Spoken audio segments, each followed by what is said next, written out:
All right, just gone 8:15 here on Morning Live. Thanks so much for staying with us to continue listening to this debate. Been reading some of your reactions on Twitter. Seems that people are really enjoying this.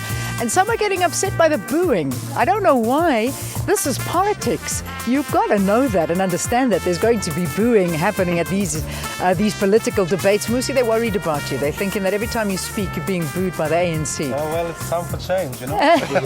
Well, I suppose that's a response we were looking for. So this is politics. This is the election debates. This is going to happen. So don't worry. Don't get upset by the booing. This is normal. All right, let me introduce you once again to our panelists. If in fact you have just tuned in, we've got the ANC Gauteng chairperson Paul Mashatile with us. Thank you again for staying on and for being with us for so long. We've got Musi Maimane, who is the Democratic Alliance Gauteng Premier candidate. Musi, again. Welcome. Thanks so much for being with us. From the IFP, we've got Bongi Nkosi Dlamini, who is a member of parliament with the IFP. Thank you so much as well. From the PAC, the Pan-African Congress, we've got Mr. Narius Moloto, who is the Secretary General. And finally, from Gang SA, Andres Tulama, who is the Vice President. So it's good to have you. Welcome again to our Morning Live panel discussion here.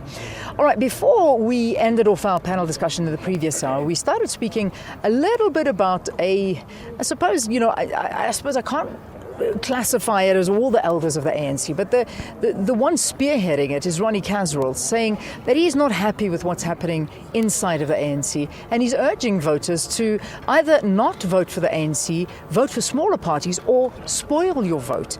Now, that's quite a bold move coming from somebody who was a vital player when it came to the democracy here in South Africa and a former ANC member. Now, let's ask Paul Mashatile, what does that mean for you? I mean, is that worrying coming from somebody like Ronnie Kasrils? Well, I think it's an ill-conceived idea because, people in this country fought for the right to vote.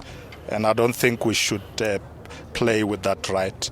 In a democratic society, voting is very important. So we'll ask Comrade Ronnie to rethink his campaign. It's not really adding value to anybody.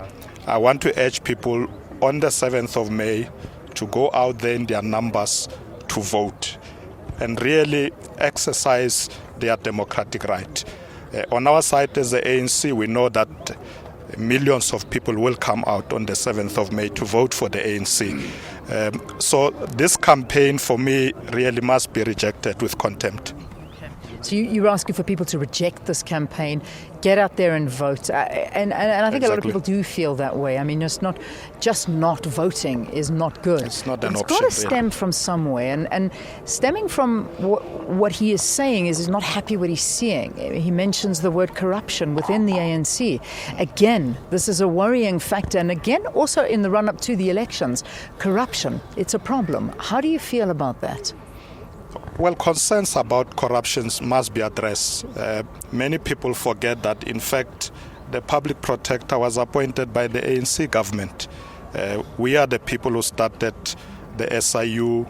We are the people who made sure that there is a strong Auditor General's office because we want corruption to be stamped out. So it's not like the ANC embraces corruption. For instance, around issues of Inkandla, they are now in front of Parliament. So Parliament will deal with those issues and take a final decision. So these issues are being addressed. The SIU is already investigating.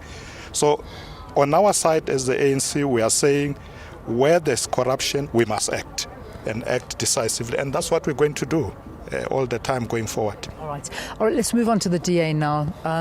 Incorporate all of the issues that we've spoken about into your answer. Ronnie Kasrils' call and also the issue of corruption. I think at a very crucial level is that South Africans died for the right to vote.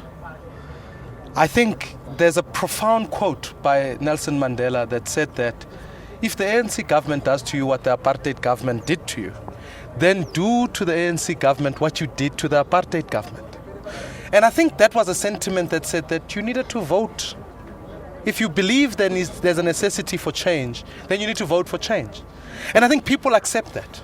So I think at a fundamental level, people like Ronnie Kasrils, he's perhaps speaking on behalf of the many who say, well, we voted for the ANC, now we think it's time to vote and vote for change. I don't agree with spoiling ballots. I think that his point, though, about voting for change is vital, because people think service delivery protests change government. They highlight a point, but they don't change government. So the only way we change governments is through the ballot box. Yeah. I think his point vitally about corruption is a worrying sense. I mean, I think despite the proclamations that have been put on, institutional capacity, corruption is on the thrive. In fact, the saddest bit is that as I've been traveling around, even here in Alex, there are people who are saying to me, look here, President Zuma's cattle have a better life than some of their experiences here. And it has everything to do with the millions that were pumped in a cattle kraal, in a fire pool or a swimming pool, whichever you want to call it, the chicken run, etc. So South Africans at their nerve feel that, in fact, their priorities have been exchanged. Regardless, we can talk about the investigation that will take place in Nkandla. For sure, we've laid charges. My biggest fear here is that there's been no straightforward leadership, even that comes from the president, to stand up and say, in fact, what happened in Nkandla was an abuse and an insult to the people of this country. There has been no proclamation of that sort, which to me speaks to the very core of this issue, which is about the ethical level of leadership. Corruption doesn't begin only at saying, let us police it better. Surely corruption must emerge at us saying, let's take strong leadership. That's why we say we want to open tender adjudication meetings. That's why we say we want to make sure that when there's a corrupt person, they don't get sent to parliament, but they rather get sent to jail. That's where corrupt people belong. All right, that's the DA's perspective. Let's move on to the IFP. IFP, we talking about spoiling ballots. One thing I have gathered and reading in the media, I don't think anybody is in agreement with the fact of don't vote or spoil your vote. It seems like I've never seen political parties agree on one issue, but this is one issue that everybody's agreeing with, is that that's not the way to go. But let's talk about your views on that and corruption as well. I think only part of the IFP. It's reckless. It's for me, it's irresponsible because people fought and died for voting. But at the same time, it also reflects the thinking within the ANC that there is nothing better outside the ANC. You'd rather spoil than vote. There is life outside the ANC. There is hope. There is leadership. There is wisdom. As Mandela said, that in every party there are good men and women who can get this country forward. So for me, for Mr. Castril to say people must spoil their vote, it's everything that he himself does not think there is hope in other. In other parties, it's very bad reflection. So as the IFP, we really reject that. We think South Africans on the 7th of May, it is in their hands to change South Africa for the better. It is in their hands to make sure that they write their future in the ballot, not spoil it, but vote for the party that you love, the IFP. On corruption, corruption is a cancer that is eating our future. Unfortunately, the ANC has institutionalized corruption in this country. It has become the norm. It has become culture. Irregardless of whether there is a report in front of Parliament or there is a SIU or whatever, it's the moral part of the leadership. When the president was the MEC for economic development in KZN, Mr. Zuma, came across an issue that there were two public work workers who were doing gardening in Buthelez's official residence as a chief of the Buthelezi clan. And he highlighted that as corruption. Before even investigation were done, Buthelezi ordered that they be removed because it was a moral issue. Secondly, when he was Minister of Home Affairs, he discovered that his domestic worker was using his state telephone at home for private calls. That was brought into his attention. He wanted the billed out bill. He paid it out and chased away that helper. It was not an issue of whether it was right or wrong, but it was a moral issue. So for us, the silence of the president is deafening. In fact, it is insulting the intelligence of South Africans. He must give leadership. As a conservative Zulu man, your kraal will never be moved without your consent because it's like your sacred area. Therefore, it's a lie that the president did not know. So the president must come up and give leadership and not give this really annoying it makes you want to cry to say, I did not ask for it. We did not ask for e-tolls. Okay. So we cannot pay for it. So that's why the IFP is proposing that let's have a dedicated corruption court, so that we deal with it, so that we don't have these delaying tactics of the report being sent to Parliament, sent to SIU. We need to have a court that will really deal with this Parliament. So All right. even cases that are opened for corruption are dealt with swiftly. They are not just put in line with other criminal cases. PAC, let's move over to you. The PAC see this the issue of Ronnie in many ways. One, we are see it as an internal issue within the ANC, but we are also seeing a really frustrated man and frustrated people. When you analyze deeper, you don't know how deep is this frustration, whether it's only for him and for others. But insofar as suggesting that people should not vote, that is wrong. It's fundamentally wrong. However, let's extend it to an issue of corruption.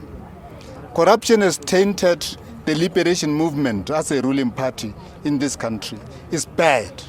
The billions and billions of rents, which are meant for the poor people, which are supposed to be building cities, building schools, and helping to develop our people, have been diverted for personal use, has been diverted for different use. That's bad. It's a bad reflection for our country. It's a bad reflection for the liberation movement as a whole. So it is wrong. Now, I think it is this amount of frustration that lead people to begin to make this kind of statement. This is regrettable. However, we believe we need to go beyond these things. The masses of our people now have time to work towards eliminating corruption through their votes. This is our opportunity, this is our time. They lived under these particular conditions. They've got their own personal experiences, and it is now time. We are getting to the polls. Let them talk, because their votes will talk for them. Let's eliminate corruption. All right. Corruption is bad for our country. It's bad for everybody. Thank you. Thank you for the PAC. Okay, Akhange, say let's get your views on these. Yeah. You know, Leon, I just want to say this. First of all, I want us to celebrate the role Ronnie Kasrils played in our struggle and say he's not a fault factory, as Blading Zemade puts it. We must agree that the stand took by Ronnie Kasrils is not only him. Some citizens of our country across the country, they've declared not to go to vote on the 7th of May, let alone spoiling. So this shows exactly that the ANC has lost cause. The moral leadership is no longer there. So now you have a country without leadership. You have a president who's dodging to give answers to his own people. Then it even surprises me that wherever he is, he's still walking proud in the street. Because to me, I will just bow my head down in shame and apologize. Let me tell you, the ANC mustn't die with our country. We love this country. If they've got nothing to offer, they must leave us as a rank to govern.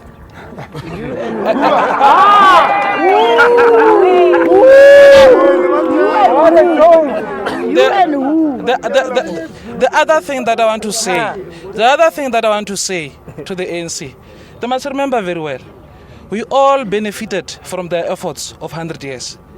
Even if we are leaders from Arang or IFP or DA, it hurts us to see our black brothers and sisters betraying, the gains of so many people who have sacrificed their lives. This is not something that you must boo. Yeah. Because when you boo, you are actually losing something into your conscience, because now you are losing the heritage of the country. I am saying Ronnie Kasrils, he might have been emotional on this, but I'm saying we should not attack the man. The president should actually have a meeting with Ronnie Kasrils, because they belong to the ANC, and say, listen, I have made mistakes and you are part of this country. I truly offended you. Yeah. We are offended. The generations of tomorrow will actually look at us as cowards if we don't take out President Zuma come the 7th of May. All right. Akhange, say. very, very emotional, and I think a heartfelt reaction from Makgang SA. I do believe that, and I do feel that, and a lot of people, all these political parties, and I think, if I may get a reaction from the ANC on this behalf, a lot of criticism coming towards our president, towards the leader of the ANC. When we talk about corruption, automatically it seems that the president's name is mentioned and Nkandla comes up. I don't want to talk about Nkandla, but we've already covered that in many, many debates. But just in terms of some of the reaction from what you've heard, what do you say to these political parties? Well, firstly, let me reiterate what I said earlier, that the ANC is serious about stamping out corruption. So it's not a slogan. When we set up the institutions like Public Protector, SIU, etc., was exactly to do that. But many people forget that when the issues of Nkandla came about, there was investigation by government even before the Public Protector. And in that report, it was made clear that things went wrong, then they must be addressed. Issues, for instance, of not following procedure, inflating prices, that those people must account. And the president himself appointed the SIU to do the investigation. So President Zuma has never said he's not willing to account. He has now issued a response to Parliament so that Parliament can consider the Public Protector's report and his response and make a final decision, which he will abide by. So we don't have a president that's saying, I'm not going to account, I'm not going to listen to reports coming from the Public Protector and other state institutions. Let's give that process a chance and enable Parliament as the highest body in our country to make that decision. And I'm sure the president will abide by those decisions that will come from Parliament. All right, let's put that. All right, let's put that issue to rest. And everybody's had a chance to talk about it. We could have a whole panel discussion about this, but we're not going to. We want to come back to the issues of the people, and we took our cameras around the streets of Alexandra and other areas within Gauteng to find out what the residents of this province would like to see done for them. We're going to be the number one economic hub of the country in terms of provinces. I think we have to think about all the people in the country, not just people in specific areas. You can't be looking at central Joburg or northern Joburg or whatever the case may be. It has to be a provincial issue. Not much has changed, particularly for poor people, because the promises that have been made by government were mostly directed to poor people. And in this particular instance, by definition, poor people are black people. And in fact, the protest that we have seen over the period speaks volumes to that. I don't need to expand more on that one. And in fact, I don't think the government is responding positively to the needs of the people. Compared to other provinces, I think as Gauteng, the government has done quite well to make it stand out and be internationally renowned as well. Yeah. And I like the whole idea of rear vias because it does help with the transport system, and it's much easier if you don't have the taxis, you can use the rear via. So I think they should employ the rear via to go further into other provinces, but it's a good idea. Other than that, the toll gate issues, the e-tolls, it is a no-no. Like, it is not good, hey. Like, other than that, I'm fine with the government.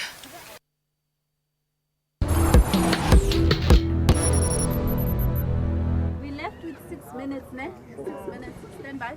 All right, there you go. Just a couple of it looked like mostly the youth talking there, which is quite nice to see the youth having their voice. And, we're running out of time here, and I think it's very important to talk about the issue. We've spoken about crime and drugs, and I know we haven't spoken about it in this panel discussion, but we did speak about it with the Premier of Gauteng here on the program a bit earlier, Nomvula Mokonyane. But let's just talk about job creation, and particularly amongst the youth, because that's really where the unemployment levels are too high. So, gentlemen, I'm going to ask you to keep your responses very short, and then I'm going to get closing remarks from you. Job creation amongst the youth, what can be done? Well, many of the young people will benefit from our plans to create more than 6 million job opportunities. A bulk of that is focusing on young people. We've also agreed with the youth incentives that are going to be implemented so that private companies can employ more young people in various parts of our country. So the plans that we have for employment is really focusing on young people in particular, including support for small businesses. I think that's very important, that young people must be able to establish businesses so they can also employ people. So the issue of employment for us is very critical, and therefore that's why we prioritize the issue of job creation, particularly amongst young people. All right, DA? I think without fail, I'm glad we talk about the difference between job opportunities and actually real jobs. Real jobs emerge out of the fact that we must increase the economic output of the province. The 811 billion rands that this economy represents needs to be grown. We need to be growing it at the right level. We need to stimulate small businesses so that more people can start their own small businesses. Because what we've realized is that research says that the employment creators at the moment are small businesses who hire between 1 to 5 people. We must be able to do that. And we've offered a solution on the table that says we're going to put government buildings here in Gauteng for innovative businesses at 1 rand a year, so that they can start their businesses. We can take away the burden of finding office space so that they can in fact round out their businesses. We want to equally so offer people title deeds. And I know you might ask the question, what is the link between title deeds and the economy? Because what title deeds do is they give people equity into the economy. It means that when somebody owns their own house, they can run a business from there, or they can sell it. In fact, Walter Sisulu lived here in Alex and ran an estate agency, a business that was able to transact in houses. That hasn't happened because people don't own title deeds. We say give people title deeds. It gives them equity into the economy. They can start small businesses. We can grow the economy so that small businesses can become medium enterprises, so that we revolutionize the number of people who are coming into the workspace. When we talk about youth employment in particular, we talk about a wage subsidy that in fact helps as the economy grows, so that you can absorb the young people, give them the experience. Because young people say to me they can't find work because they don't have experience. We're saying give them experience through a wage subsidy, give them millions of apprenticeships in government, so that they can learn the right sort of skills, so that we can deploy them into the sector, and making sure that our education system is addressed so that labor supply is actually of a great quality coming into the workspace. All right, Musi, thank you very much. IFP? IFP, you do away with NADLEC because it's about big business, big labor and government. And big business and government doesn't create jobs. It is small businesses or SMMEs that are creating jobs. You make sure that you reduce the labor unions, you make the laws flexible, so that you attract not only foreign investors, we also attract internal investors, because there are many internal investors who are put away to business by the inflexibility of our labor laws. Secondly, you sort out the skills in this country, because it's a mismatch between what we produce in schools and colleges than what the market needs. We make sure that we give the skills to our young people that are needed by the market. And lastly, you make sure there is a lot of investment that is done by government through its capital budget, but government has killed many small businesses that were created in the last 20 years. By the red tape, the 60 days of payment, there are many small businesses that are bankrupt today, not because of their making, but because of the red tape in government. So you make sure that you do away with GSSC, you make sure that each department makes control its budget and make sure that every capital project benefits and create other businesses, so that the rent circulate within the province. Okay, PAC. Okay. Look, PAC believe that this economy is still a colonial economy. It needs to be broadened, it needs to be opened, it needs to be transformed to cater. The African people role in this economy was only as laborers. We need to open the economy so that they can become participants in the economy. The unemployment, the form of employment that we see is structural. You cannot get all these people into the economy that is not meant for them. The purpose of transformation is to get the majority and the African people that were originally excluded to be included in the economy. Now that's what we must do. But secondly, we must also do the immediate issues. And the immediate issues is to begin to ensure that the training is meant to help people to trade. People must trade. We cannot expect that each and every person is going to be employed. People, our grandfathers were not employed. They were not looking for employment. They were trading. So what went wrong? Let's retrain ourselves. Let's begin to trade with others. There are things that we can do that others cannot able to do. Now, if you drive people into the zones and you are not able to feed them. So you are creating employment. This employment is structural, and for us, we must go and address the fundamental issues that create unemployment. Unfortunately, unemployment has been growing every time we talk about it. Since the Second World War, this economy has never grown up with more than 3%. And yet you have many people leaving school all the time. This economy is not able to absorb them because it's not meant for that. So we need to transform it so that our people can begin to benefit from this rich country. This country is rich. It's having every mineral, it's having every resource. It can able to benefit majority of our people. That's what we need to do. Okay. Until we get the formula right, we're not going to get the solution. All right. Thank you. All right. Akhang SA, final word from you on this Yes, topic. Leanne, what I want to say is that education is the great leveler. You see, if we can equip our people with the right mindset and give them an education, and a quality education, not an education where people are celebrated when they pass with 30%. Because when they get out of school, they are unable to even start businesses as entrepreneurs.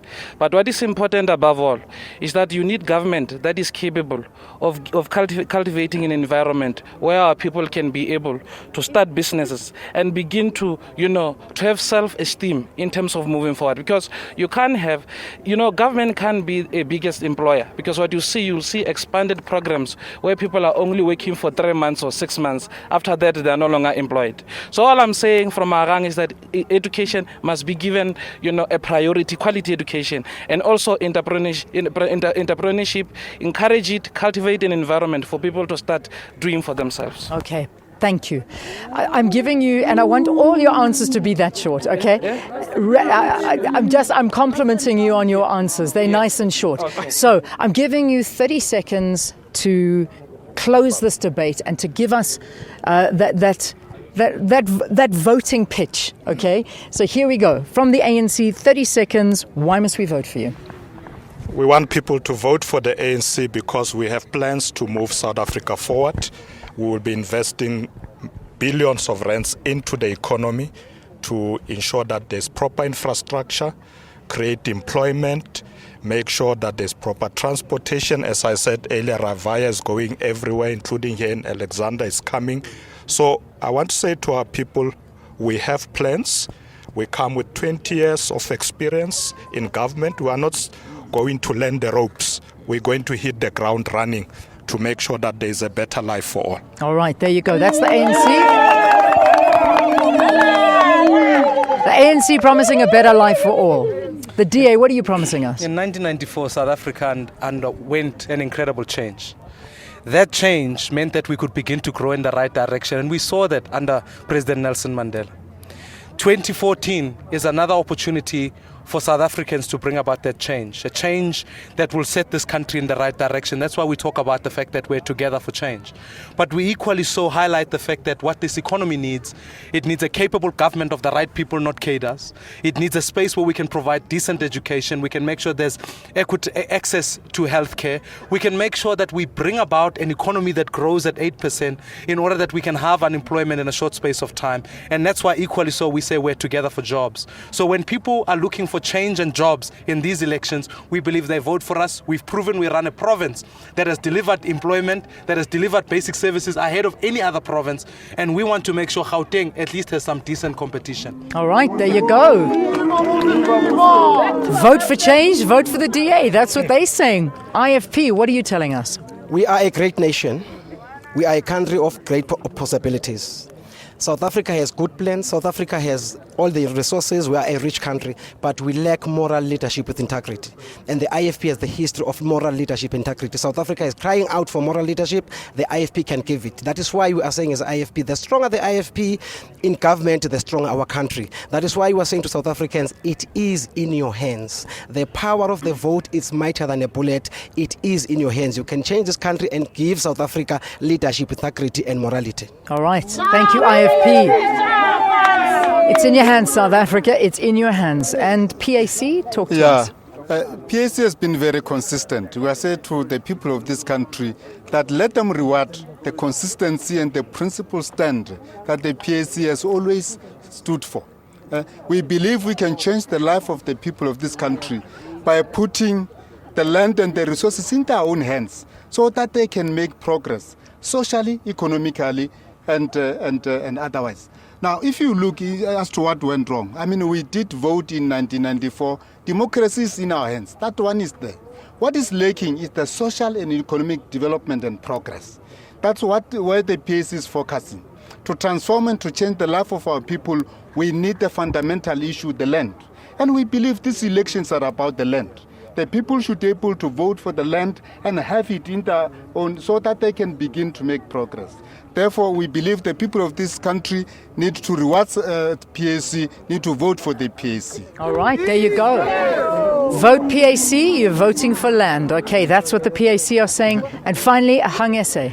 Elian, what we are saying is that South Africans must vote for Arang to restore their dignity back.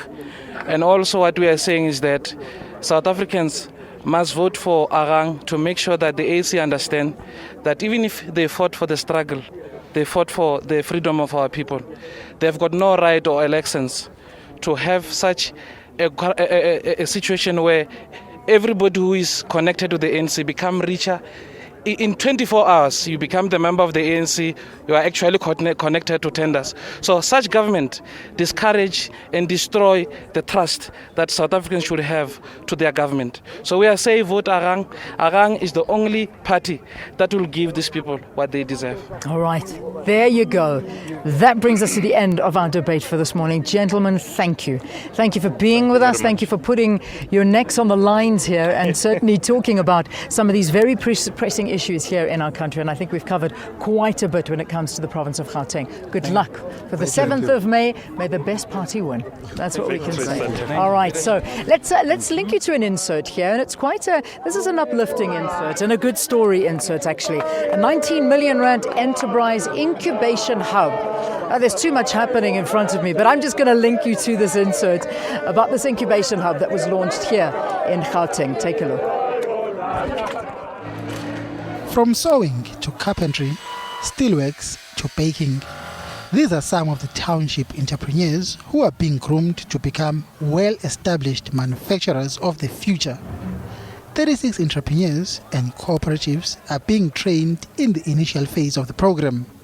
Here, you know what, we got good quality machines that you can work easily. The job for us is easily, and it's not that difficult. Unlike when I was working at my place, you see, you find my space is not that big.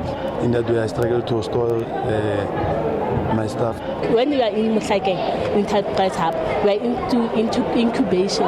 We must move from here to build our business somewhere else.